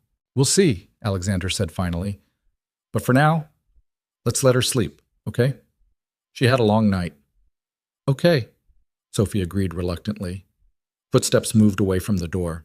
Emily lay in the expensive bed, staring at the ceiling, trying to process the fact that a 7-year-old wanted her to stay more than Emily had ever wanted anything in her life. This was dangerous. Getting attached to Sophie, getting attached to Alexander, building a life in her head that probably couldn't exist in reality. But it was too late to protect herself now. She was already attached.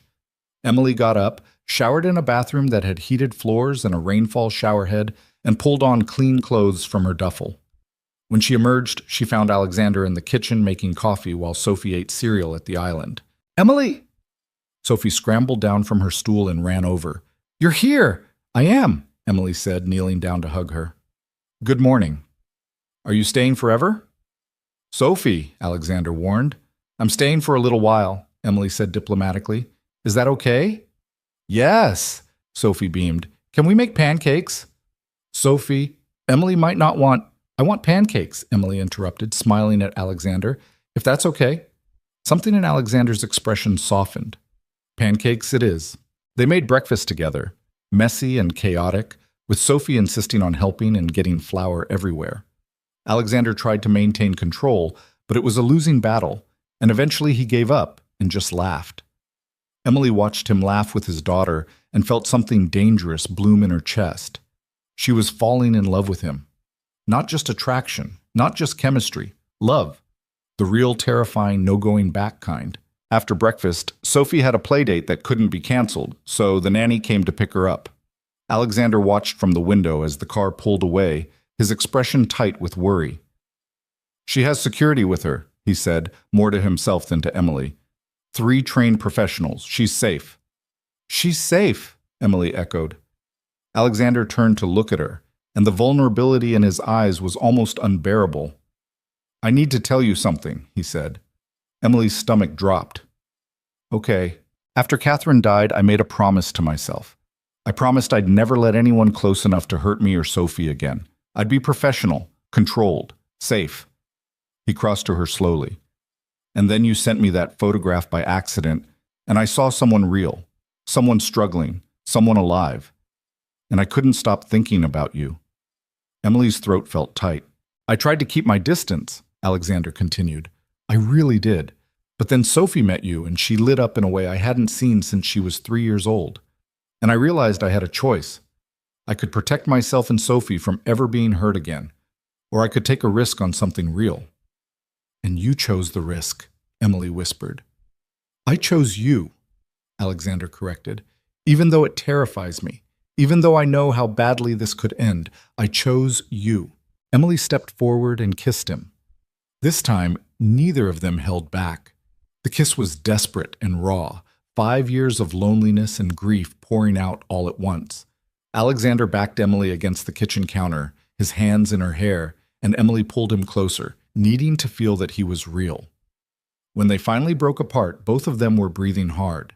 "I'm falling in love with you," Emily said, the words tumbling out before she could stop them. "I know it's too fast, I know it's crazy, but I am." Alexander's expression cracked open. "Thank God," he breathed, "because I'm already there." He kissed her again, and this time Emily felt the shift. This wasn't just attraction anymore. This was something bigger, stronger, more dangerous. This was everything. They stayed tangled together in the kitchen until Alexander's phone rang. He pulled back reluctantly, glancing at the screen. "It's Marcus," he said. "Answer it." Alexander put the phone on speaker. "Talk to me," he said. "We've got a problem." Marcus's voice came through, tense. "Richard Chen made parole. He's being released tomorrow." Emily felt Alexander's entire body go rigid. "Tomorrow?" His voice was deadly calm. "The hearing wasn't until Tuesday. Emergency review. Overcrowding crisis. Judge fast-tracked it." Marcus sounded furious. "I just got the notification 10 minutes ago." "Where's he going?" "Halfway house in Queens, but Alex, there's more. That woman who's been visiting him, Victoria Reeves, I finally got an ID on her." "Who is she?" "Victoria Chen, Richard's younger sister. She changed her last name 5 years ago, right after he went to prison." Alexander's jaw clenched. "He's been coordinating with her this whole time." "Looks like it," Marcus confirmed. "And get this, Victoria works in corporate security. She has access to surveillance systems, background checks, the whole deal." Emily's blood went cold. "She could have been following me." "That's my guess," Marcus said. "I'm running a full background on her now, but it's going to take time." "I don't have time," Alexander said.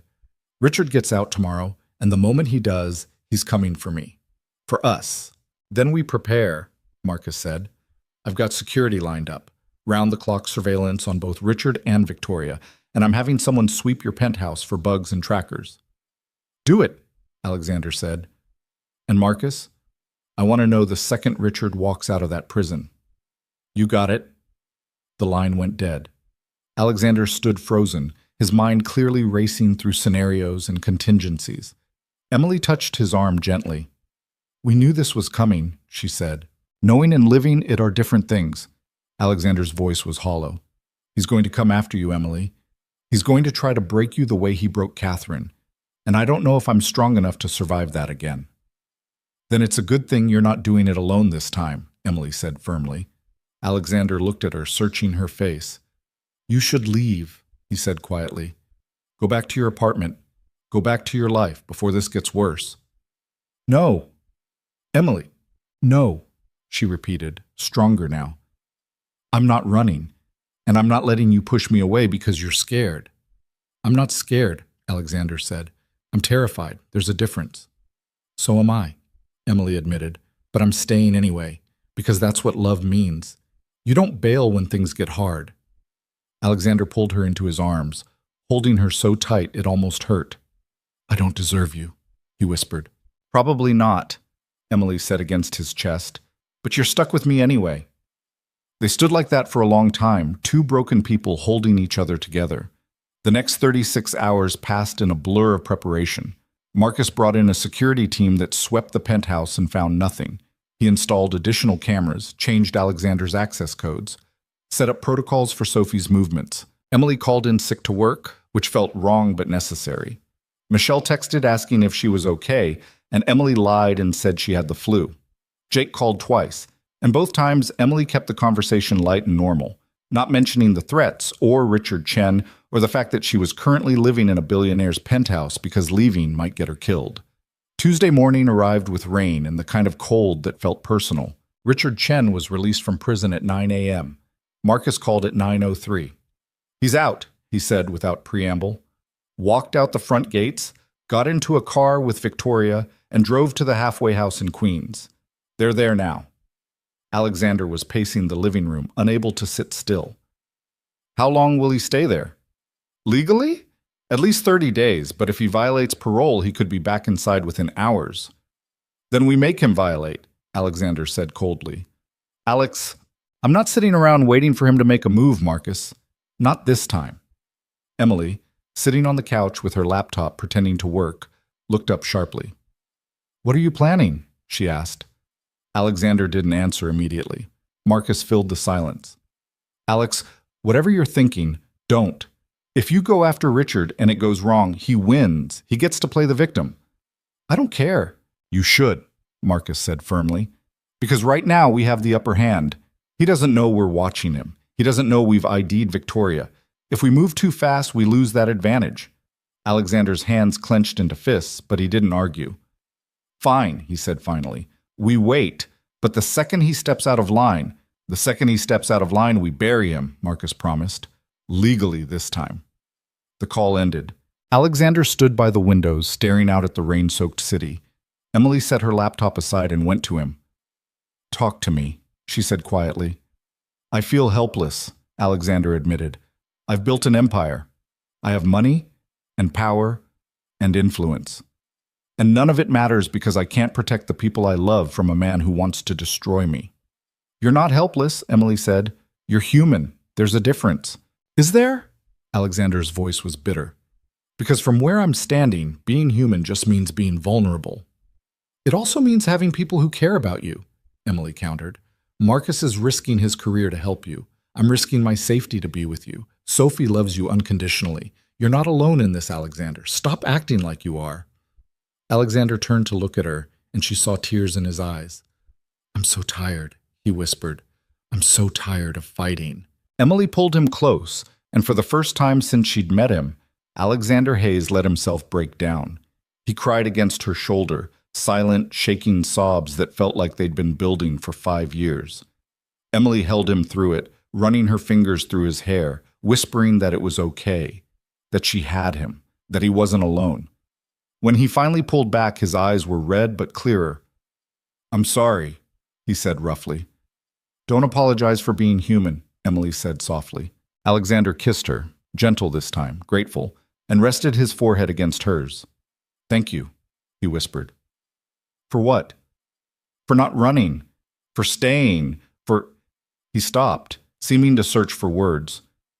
For making me feel like maybe I can survive this after all. Emily's chest ached. We'll survive it together. The moment was broken by Emily's phone buzzing. She pulled it out, expecting Jake or Michelle. Instead, it was another unknown number. Her blood went cold. Alexander saw her expression and immediately went on alert. What is it? Emily opened the message. It was a photograph of Sophie at her playdate, taken through a window from outside. Below it, a single line of text. She's beautiful. It would be a shame if something happened to her. Emily's hand shook so badly she almost dropped the phone. Alexander grabbed it, read the message, and went absolutely white. Then his expression shifted into something terrifying, pure, cold rage. He dialed Marcus. Get Sophie, now. I don't care where she is or who she's with. Get her and bring her here immediately. Alex, what? Richard just threatened my daughter. Alexander cut him off, his voice deadly calm. So I'm done playing nice. Get Sophie to safety, then meet me at the halfway house in Queens. Alexander, don't. Alexander hung up and headed for the door. Emily grabbed his arm. What are you doing? Ending this, Alexander said flatly. By doing what? Beating him up? Getting yourself arrested? Emily's voice rose. That's exactly what he wants. He's baiting you. I don't care. Yes, you do, Emily said fiercely. Because if you get arrested, who protects Sophie? Who runs Hayes Global? Who makes sure Richard doesn't win? Alexander stopped, his jaw working. He threatened my daughter, he said, and his voice cracked. He sent someone to watch her, to photograph her, to what's... I know, Emily said, and we're going to stop him, but not like this, not by playing his game. Alexander's phone rang. Marcus. I've got Sophie, Marcus said immediately. She's safe. I'm bringing her to the penthouse now. How long? 15 minutes. Alexander closed his eyes in relief. Thank you, he said roughly. Don't thank me yet, Marcus said, because I just got word from my contact at NYPD. They're opening an investigation into the threats against Emily, the texts, the photos, all of it, and they want to question Richard Chen. Alexander's eyes snapped open. When? They're sending officers to the halfway house right now. A grim smile crossed Alexander's face. Good, he said. Let him explain to his parole officer why he's harassing people within 24 hours of getting out. There's more, Marcus said. Victoria's car was spotted near Sophie's playdate. Security cameras caught her license plate. If the police can tie her to the photo of Sophie, they're both going down, Alexander finished. Looks like it, Marcus confirmed. Justice system might be slow, but it's thorough, and Richard just gave us everything we need to put him back in prison. The relief on Alexander's face was almost painful to watch. Keep me updated, he said. Will do. See you in 10. Alexander hung up and immediately pulled Emily into his arms. It's going to be okay, he said, more to himself than to her. Sophie's safe. Richard's about to violate parole. We're going to be okay. Emily held him tight, feeling his heart racing against hers. We're going to be okay, she echoed. But even as she said it, a small voice in the back of her mind whispered that this wasn't over. Men like Richard Chen didn't go down easily, and whatever was coming next was going to test all of them in ways they couldn't imagine. Sophie arrived at the penthouse 15 minutes later, confused and frightened by the sudden change in plans. She ran straight to Alexander, who scooped her up and held her so tight Emily worried he might hurt her. Daddy, you're squishing me, Sophie complained, but she hugged him back just as fiercely. Sorry, sweetheart, Alexander said, his voice rough. He set her down but kept one hand on her shoulder. Are you okay? Did anything strange happen at Mia's house? Sophie shook her head. No, we were just playing with her new dollhouse. Why did I have to leave early? Alexander glanced at Marcus, then at Emily, clearly struggling with how much to tell a 7-year-old. Emily knelt down beside Sophie. Your dad just wanted to make sure you were safe, she said gently. Sometimes grown-ups worry about things, even when everything's probably fine. Sophie looked between them, with the too perceptive eyes of a kid who'd learned early that adults didn't always tell the whole truth. Is it because of the bad man? She asked quietly. Alexander went very still. What bad man, Soph? The one you and Uncle Marcus talk about sometimes when you think I'm not listening. Sophie's voice was small. The one who hurt Mommy. Emily's chest squeezed painfully. Alexander closed his eyes for a moment, then opened them and pulled Sophie close again. Yes, he said honestly. It's because of him. But I promise you he's not going to hurt anyone ever again. Okay? Sophie nodded against his chest. Okay, Daddy. Then she pulled back and looked at Emily. Will you stay with us until the bad man goes away? Emily's throat felt tight. Yeah, kiddo. I'll stay. Good, Sophie said firmly. Then with the resilience of children everywhere, she spotted her tablet on the coffee table and immediately shifted focus. Can I watch my show? Alexander laughed, broken but real. Yeah, you can watch your show. Sophie settled onto the couch, and Marcus gestured for Alexander and Emily to follow him into the kitchen where they could talk without being overheard. NYPD just picked up Richard Chen for questioning, Marcus said quietly, and they're bringing Victoria in too. The photo of Sophie was sent from her phone. She wasn't even smart enough to use a burner this time. How long can they hold them? Alexander asked. 48 hours without charging them. But with the parole violation, Richard's going straight back to prison regardless. Marcus pulled up something on his phone. And get this, Victoria made a mistake. She's been documenting everything. Photos, notes, timelines. She kept it all in a cloud storage account that she apparently thought was secure. My guy found it an hour ago. What kind of documentation? Emily asked. Marcus's expression was grim. Plans. They were planning to kidnap Sophie. The words hit like a physical blow. Alexander's face went white, then red. They what? Victoria had rental information for a van, blueprints of Sophie's school, guard schedules. They were going to grab her next week during pickup. Marcus's voice was hard. They were going to use her to force you into signing over Hayes Global, then... He stopped, glancing at Emily. Then what? Alexander's voice was deadly quiet. Then they were going to kill all three of you, Marcus said flatly. Make it look like a murder-suicide. Emily shoots you and Sophie, then herself. Victoria had already drafted the fake suicide note. Emily felt the room tilt. Alexander grabbed the counter to steady himself, his knuckles white. They're never getting out, he said, his voice shaking with fury. I don't care what it costs. I don't care who I have to call. They're never seeing daylight again. They won't need to, Marcus said. Conspiracy to commit kidnapping and murder? They're looking at life sentences. Both of them. The relief should have been immediate, total. But Emily just felt numb. Someone had planned to kill her, to kill Sophie, to destroy Alexander completely, and they'd almost gotten away with it. I need air, she said suddenly. Alexander reached for her. Emily? I just need a minute, she said, pulling away.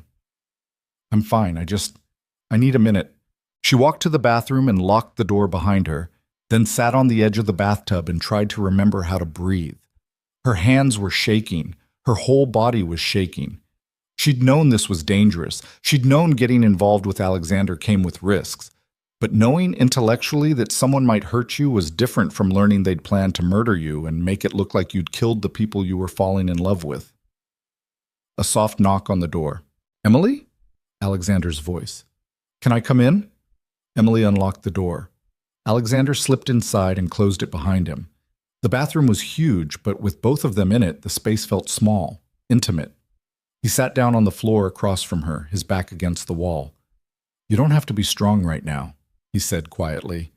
Emily laughed, a broken, bitter sound. I don't know how to be anything else. I know the feeling. They sat in silence for a moment. They were going to kill Sophie, Emily said finally, a 7-year-old kid, because of money, because of revenge. I know. How do you live with that? Knowing people are capable of that? Alexander was quiet for a long time. You don't, he said finally. You just survive it, and you try to protect the people you love. And you fail sometimes, and it breaks you, but you keep going because the alternative is giving up. And if you give up, they win. Emily looked at him, really looked at him. At the exhaustion in his eyes, the lines around his mouth, the weight he'd been carrying for 5 years. You're not broken, she said softly. Yes, I am, Alexander corrected. I'm absolutely broken, but I'm still here, and so are you. And so is Sophie. He leaned forward. Broken doesn't mean useless, Emily. It just means you've survived something that should have destroyed you. Emily's eyes burned. I'm so tired of surviving, she whispered. I know, Alexander said, but we're past that now. We're not just surviving anymore. We're living. And living is messier and scarier and so much harder, but it's also better, because living means having something worth protecting. Emily slid off the edge of the tub and sat beside him on the floor, their shoulders touching. When did you get so wise? She asked. About 5 minutes ago, Alexander said. I'm mostly making this up as I go. Emily laughed, a real laugh this time, and leaned her head on his shoulder. They sat like that until Marcus knocked on the bathroom door. Guys, you might want to see this. They emerged to find Marcus holding his laptop, looking stunned. "What now?" Alexander asked wearily. "Richard Chen just confessed," Marcus said. "To everything. The threats against Emily, the plan to kidnap Sophie, and—" He paused, his expression complicated. "To Catherine's death." Alexander went absolutely still. "What?" "He confessed," Marcus repeated. "Said he'd been carrying the guilt for 5 years and couldn't do it anymore. Told police he'd paid the drunk driver to target Catherine. Made it look like an accident, but it was premeditated murder." The color drained from Alexander's face. Emily grabbed his hand, holding tight. "He's going to prison for the rest of his life," Marcus continued quietly. "And Victoria's going with him. It's over, Alex. They can't hurt you anymore." Alexander didn't speak, didn't move. Emily squeezed his hand. "Alexander? I need—" He stopped, his voice breaking. "I need to call Catherine's parents. They deserve to know the truth." He pulled out his phone with shaking hands and walked toward his office. Emily started to follow, but Marcus stopped her. "Let him have a minute," he said gently. "This is something he needs to do alone." Emily nodded, understanding but hating it. Sophie appeared from the living room, sensing something had changed. "Is everything okay?" she asked. Emily knelt down and pulled her into a hug. "Yeah, sweetheart," she said. "Everything's going to be okay now." And for the first time in days, she actually believed it. Alexander was on the phone for over an hour. When he finally emerged, his eyes were red, but his shoulders looked lighter somehow, like he'd been carrying a weight for 5 years and had finally been allowed to set it down. "They said thank you," he told Emily quietly. "Catherine's parents, they said—" His voice cracked. "They said they forgave me. For not protecting her. For letting her leave that night." Emily pulled him close. "There was nothing to forgive. It wasn't your fault." "I know that now," Alexander whispered. "I finally know that." The next few days passed in a strange blur of police statements and legal proceedings and news coverage that Emily tried to ignore. Hayes Global's PR team worked overtime to control the narrative. Marcus handled most of the press, spinning it as a vindication of Alexander's integrity and a tragedy finally seeing justice. Emily gave her statement to police twice, identified Victoria from a photo lineup, signed more paperwork than she'd thought possible, and through it all she stayed at the penthouse with Alexander and Sophie, the three of them building something that felt dangerously close to a family. 2 weeks after Richard Chen's confession, Emily's phone rang. It was her landlord. "Ms. Carter, I wanted to let you know I'm selling the building. New owners are taking over next month. They're planning renovations, so everyone's leases are being terminated." Emily's stomach dropped. "What? You can't just—" "Check your lease. I can and I am. You've got 60 days to vacate." The line went dead. Emily sat on Alexander's couch, staring at her phone, trying not to panic. She'd loved that apartment. It had been hers. The first place she'd ever lived alone. The space she'd rebuilt her life in after her mother died. And now it was gone. Alexander found her 20 minutes later, still sitting in the same spot. "What's wrong, shit?" he asked immediately. Emily told him. "Move in here," Alexander said without hesitation. Emily blinked. "What? Move in here? With me and Sophie? Officially?" He sat beside her. "You're here every night anyway. Sophie adores you. He stopped, searching for words. "I can't imagine this place without you anymore." Emily's heart raced. "Alexander, that's huge. We've only been together for a few weeks." "I know," he said. "And if you're not ready, I understand. But Emily, I'm 32 years old. I've built a company from nothing. I've survived losing the woman I loved. I know what I want, and what I want is you. Here, with us, every morning and every night." Emily's eyes stung. "What about Sophie? What if we don't work out? I can't break her heart." "We'll work out," Alexander said with complete certainty. "I've never been more sure of anything." Emily wanted to say yes, wanted to take the leap, but fear was still there, whispering that this was too much, too fast, too good to be real. "Can I think about it?" she asked. Alexander's expression flickered with disappointment, but he nodded. "Of course. Take all the time you need." Emily spent the next 3 days thinking. She talked to Jake, who was thrilled at the idea of his sister finally being happy. She talked to Michelle over coffee, who was skeptical but supportive. She even talked to Marcus, who surprised her by saying, "If you make him happy and you're good to Sophie, then you have my blessing. And if you hurt either of them, I know a lot of creative ways to hide a body." But the person who really helped her decide was Sophie. Emily was reading to her one night before bed when Sophie interrupted the story. "Emily, can I ask you something?" "Sure, kiddo." "Are you going to stay with us forever?" Emily's throat tightened. "What makes you ask that?" "Because Daddy's happy when you're here," Sophie said simply. "And I'm happy when you're here. And I don't want you to leave like Mommy did." Emily set the book aside and pulled Sophie into her lap. "Your mommy didn't want to leave," she said gently. "She loved you so much, and she didn't choose to go away." "I know," Sophie said. "Daddy told me. But she's still gone. And I'm scared you'll be gone too." Emily's heart shattered. "I'm not going anywhere," she said firmly. "I promise." "Do you promise forever?" Emily thought about all the reasons she shouldn't make that promise, all the ways it could go wrong. Then she thought about Alexander's smile, Sophie's laugh, the way she felt when she was with them, like she'd finally found the place she was supposed to be. "Yeah," Emily said, "I promise forever." Sophie hugged her tight. "Good, because I want you to be my mom."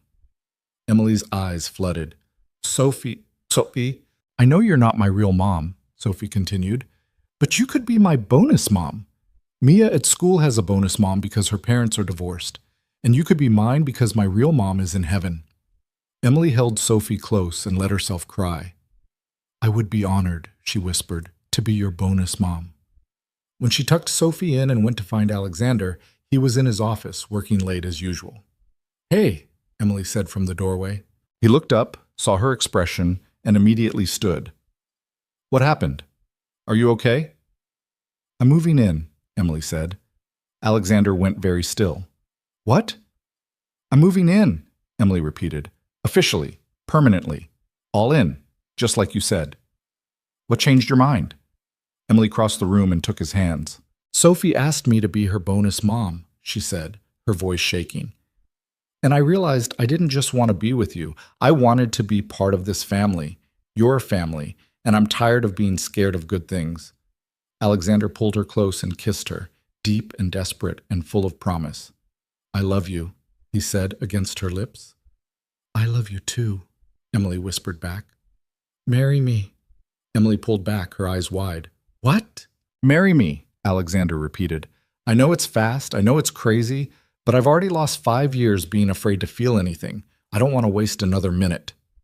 Emily stared at him, her heart pounding. Every rational part of her brain screamed that this was insane. They'd barely been together 2 months. They were still figuring each other out. But the part of her that had survived poverty and loss and threats and fear, the part that had learned the hard way that life was short and precious and unpredictable, that part knew exactly what to say. "Yes," Emily said. "Yes, I'll marry you." Alexander's face transformed with joy. He picked her up and spun her around, both of them laughing like idiots. "We're doing this," he said, setting her down. "We're really doing this." "We're really doing this," Emily confirmed. Then she remembered something.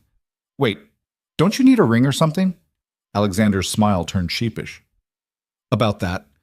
He pulled open his desk drawer and retrieved a small velvet box.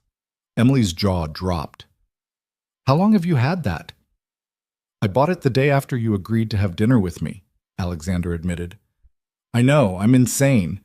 But I saw it and I thought of you and I just knew." He opened the box. Inside was a ring that made Emily's breath catch. Simple, elegant. A single diamond on a platinum band. Nothing ostentatious or flashy, just beautiful. "It's perfect," Emily whispered. Alexander slipped it onto her finger, and it fit like it had been made for her. "You're perfect," he corrected softly. Emily laughed through tears. "I'm really not. I'm broke and stubborn, and I have no idea how to be part of a wealthy family. Good thing I'm not looking for perfect," Alexander said. "I'm looking for real. And you're the most real thing that's ever happened to me." They stood in his office, holding each other, the ring glinting on Emily's finger, and for the first time in her entire life, Emily felt like she was exactly where she was supposed to be. 3 months later, on a crisp Saturday morning in early spring, Emily Carter married Alexander Hayes in a small ceremony in Central Park. Jake flew in from Ohio and cried through the whole thing. Marcus served as best man and gave a speech about second chances that left everyone emotional. Sophie was the flower girl and took her job so seriously that she lectured another kid about proper petal distribution. Michelle and a few close friends from Hayes Global attended. Catherine's parents came too, and Emily watched Alexander embrace them with tears in his eyes, finally able to share his happiness without guilt. There were no magazine photographers, no society page coverage, just the people who mattered most, bearing witness to two broken people choosing to build something whole. When the officiant pronounced them married, Alexander kissed Emily like she was oxygen and he'd been drowning. Sophie cheered louder than anyone. At the small reception afterward, Jake pulled Emily aside. "I'm proud of you," he said, hugging her tight. "Mom would be too." Emily's eyes burned. "You think so?" "I know so," Jake said firmly. "She always wanted you to be happy. And Em, you're glowing. I've never seen you like this." Emily glanced across the room where Alexander was holding Sophie, both of them laughing at something Marcus had said. "I never thought I could have this," she admitted. "A family, security, someone who looks at me like I'm worth everything." "You were always worth everything," Jake said. "You just needed someone who could see it." The reception was small and perfect, and ended early because Sophie had a horse show the next day that she refused to miss. That night, Emily and Alexander stood on the balcony of their penthouse, their home now, not just his, looking out at the city that had brought them together. "I have something for you," Alexander said. Emily turned. "You already gave me a ring and a wedding and a family. What else could you possibly—" Alexander handed her an envelope. Inside was a check, made out to Jake Carter, for the full amount of his remaining tuition and living expenses. Emily's throat closed. "Alexander, I can't—" "You're not," he interrupted gently. "I am, because Jake is family now, and family takes care of each other. He shouldn't have to worry about money when he's trying to get his degree." Emily's vision blurred with tears. "Also," Alexander continued, pulling out another document, "I talked to the board at Hayes Global. We're creating a new position, Chief of Community Investment. It's yours if you want it. Same salary as the other C-suite executives. Your job would be to identify organizations and causes worth supporting, to make sure Hayes Global is actually doing good in the world, not just making money." Emily stared at him. "You created an entire position for me?" "I created a position the company should have had all along," Alexander corrected. "But yes, I want you to have it, because you understand what it means to struggle, what people actually need, and I trust you to use our resources wisely." Emily launched herself into his arms, kissing him hard. "I love you," she said fiercely. "I love you so much." "I love you too," Alexander whispered. "Thank you for taking a chance on me, on us." "Thank you for seeing me," Emily said. "Really seeing me, not just the assistant trying to survive, but the person underneath." They stood wrapped around each other as the city lights sparkled below, two people who'd learned the hard way that survival wasn't enough, that life required risk and trust and the terrifying leap into the unknown. Inside, Sophie was already asleep, dreaming of horses and her bonus mom who'd promised forever. And in a small apartment in Ohio, Jake opened his laptop to find an email notification about a full scholarship fund established in his mother's name. Emily Carter Hayes had spent 30 years learning how to survive. But standing on that balcony in Alexander's arms, her husband now, her partner, her choice, she finally understood what it meant to truly live. Not perfectly, not smoothly, but fully and completely and with every messy, complicated, beautiful piece of her heart. The photograph that had started everything, that accidental moment of vulnerability, had cracked through the walls they'd both built. And what they'd built in its place was stronger than either of them could have imagined. A family born from chaos. Love born from fear. Hope born from the ashes of everything they'd lost. It wasn't the fairy tale Emily had stopped believing in as a child. It was better. It was real. And 3 years later, when Emily stood in a hospital room holding a newborn daughter, while Alexander and Sophie crowded around in wonder, she finally understood what her mother had tried to tell her all those years ago, that life breaks everyone, but some people become strong in the broken places. That survival is necessary, But living is the goal. That love, real love, isn't about perfection. It's about choosing each other every single day, even when it's hard, especially when it's hard. Emily looked at her husband, her stepdaughter, her new baby girl, and felt the weight of everything she'd survived shift into something lighter. Gratitude. She'd sent that photograph by accident on a cold Monday night when her life was falling apart. And it had changed everything. Not because the photograph itself was magical, but because it had been real, vulnerable, human. And sometimes being human, messy and imperfect and scared, was exactly what the world needed. Emily Carter had learned to survive poverty and loss and threats and fear. But Emily Hayes had learned something even more important. She'd learned to live. And in the end, that made all the difference.